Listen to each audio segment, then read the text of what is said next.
हरियाणा विधानसभेत दणक्यात विजय प्राप्त केल्यानंतर पंतप्रधान नरेंद्र मोदी यांनी आपल्या भाषणातून काँग्रेसच्या जातनिहाय जनगणनेच्या मागणीची संपूर्ण चिरफाड करून देशासमोर काँग्रेसचा खरा चेहरा उघडा केला. जातनिहाय जनगणनेवरून होत असलेल्या विरोधकांच्या राजकारणावरून राष्ट्रीय स्वयंसेवक संघाने सुद्धा आपली भूमिका मांडली होती. जात जनगणनेचा उपयोग समाजाच्या सर्वांगीण उन्नतीसाठी व्हावा हा मुद्दा हाताळताना सर्व पक्षांनी सामाजिक सलोखा व एकात्मता कोणत्याही कारणाने भंग होणार नाही याची काळजी घेतली पाहिजे. जातनिहाय जनगणनेचे राजकारण व्हायला नको, राजकारणाच्या पलीकडे जाऊन जातनिहाय जनगणनेवर विचार व्हावा असं स्पष्ट मत राष्ट्रीय स्वयंसेवक संघाने मांडलं होतं. देशात गेल्या काही काळापासून जात जनगणनेचा प्रश्न हा ऐरणीवर आलाय. नितीश कुमार यांनी बिहारमध्ये जात जनगणना करून त्याचा अहवाल मांडल्यानंतर सर्वच राजकीय पक्षांमध्ये जात जनगणनेची चर्चा सुरू झाली होती. आज हिंदुत्वाच्या पुनरुत्थानासाठी जात जनगणना का आवश्यक आहे जाणून घेऊया आजच्या व्हिडिओतून. नमस्कार, मी ओमकार मुळे, कॅमेरावर आहे साक्षात सावंत. 1901 साली इंग्रजांनी पहिली जातनिहाय जनगणना केली. इंग्रजांकडे देवाच्या अखंड भारतातील सर्व प्रवर्गांचे, सर्व प्रदेशांचे जातनिहाय अहवाल आकडेवारी सकट उपलब्ध होते. फोडा आणि राज्य करा या नीतीसाठी ही आकडेवारी इंग्रजांना खूप कामी आली. जातनिहाय जनगणना ही दुधारी तलवार आहे, म्हणून या आकड्यांचा वापर लोककल्याणासाठीच केला जावा. त्याचे राजकारण करू नये अशी मागणी समाजातून उठते. जनजातीय समुदायात धर्मांतरांचे प्रमाण प्रचंड आहे. हे नवधर्मांतरित अल्पसंख्याक आणि जनजातीय असे दोन्ही प्रकारे आरक्षणाचा लाभ मिळवताना दिसतात. त्यावर वचक बसवण्यासाठी जात जनगणना आज आवश्यक आहे.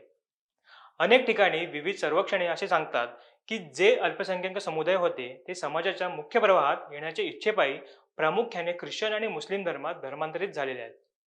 अशा जनजातींचे काही अस्तित्वच आता उरले नाही. हरियाणा जिंकल्यानंतरच्या भाषणात पंतप्रधान नरेंद्र मोदी म्हणाले होते की काँग्रेसने नेहमीच फोडा आणि सत्ता मिळवा हे सूत्र पाळले. काँग्रेस हा एक बेजबाबदार पक्ष असल्याचे त्यांनी वारंवार सिद्ध केले. देशाचे विभाजन करण्यासाठी नवनवीन कहाण्या रचून फोडाफोडीचे, समाजाला एकमेकांविरोधात उभे करण्याचे राजकारण काँग्रेस आज करते. समाजात फूट पाडण्याची नवनवीन तंत्रे ते शोधून काढतायत. काँग्रेसचे सूत्र हे स्पष्ट आहे की अल्पसंख्याकांना घाबरवत राहा, त्यांना धमकावत राहा, हिंदूंच्या विरोधात उभं करून त्यांचे मतपेटीत रूपांतर करा आणि स्वतःची वोट बँक मजबूत करा. हिंदूंच्या एका जातीला दुसऱ्या जातीशी लढायला लावायचे, हेच काँग्रेसचे धोरण आहे. हिंदू जितके विभाजित होतील, संकुचित होत जातील, तितका काँग्रेसचा फायदा होईल. हिंदू समाज पेटवत ठेवायचा, जेणेकरून ते चालूच राहू शकेल. यातून राजकीय फायदा मिळावा. भारतात जिथे जिथे निवडणुका होतात तिथे काँग्रेस हे सूत्र लागू करते. समाजात अस्वस्थता निर्माण करून सत्ता बळकावणे हेच त्यांचे उद्दिष्ट आता स्पष्ट आहे. हिंदूंच्या जात जनगणनेची मागणी करताना जितकी संख्या तितका हक्क अशी मांडणी राहुल गांधी करतात.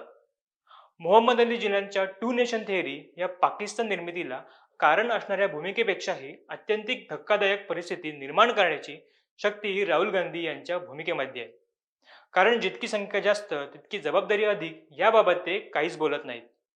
अल्पसंख्याकांचे लांगुलचलन करणे, बहुसंख्य समाजाचा विकास होऊ न देणे या दोन प्रमुख पॉलिसीज काँग्रेसने आपल्या 60 वर्षांच्या राज्यकाळात राबवलेल्या आपल्याला दिसतात. लोकशाहीत सर्वांना हक्क आणि जबाबदाऱ्या समसमान मिळायला पाहिजे. दुसरा मुद्दा असा की हे राजकारण त्याने येणारे 2 दशके तरी सहज पुरू शकणार आहे. त्यामुळे राहुल गांधी अगदी तार स्वरात ही मागणी करताना आपल्याला दिसतात. आपल्या जवळपासची सामाजिक दुराव्याची नेहमी पाहायला मिळणारी उदाहरणं म्हणजे छत्रपती संभाजीनगरात मुस्लिम ओबीसी संघटना आहेत. नगर जिल्ह्यात हिंदू अनुसूचित जातींतून ख्रिश्चन धर्मांतरित झालेल्यांच्या मुलांना हिंदू असताना उच्च जातीच्या असणाऱ्या ख्रिश्चन धर्मातील मुलींशी लग्न करायला मिळत नसल्याची उदाहरणे आहेत.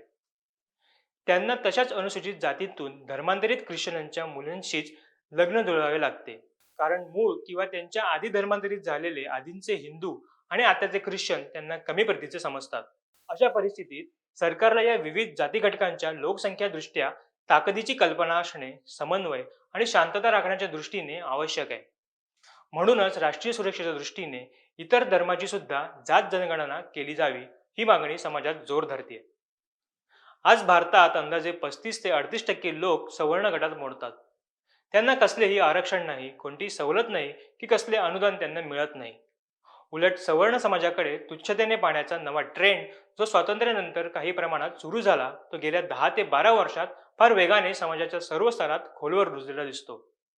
शाहू, फुले, आंबेडकरांनी कोणाचा दुस्वास करायला, कोणावर अन्याय होईल असे वागायला शिकवले का? छत्रपती शिवरायांनी जातीभेद केल्याचे एक तरी उदाहरण आहे का?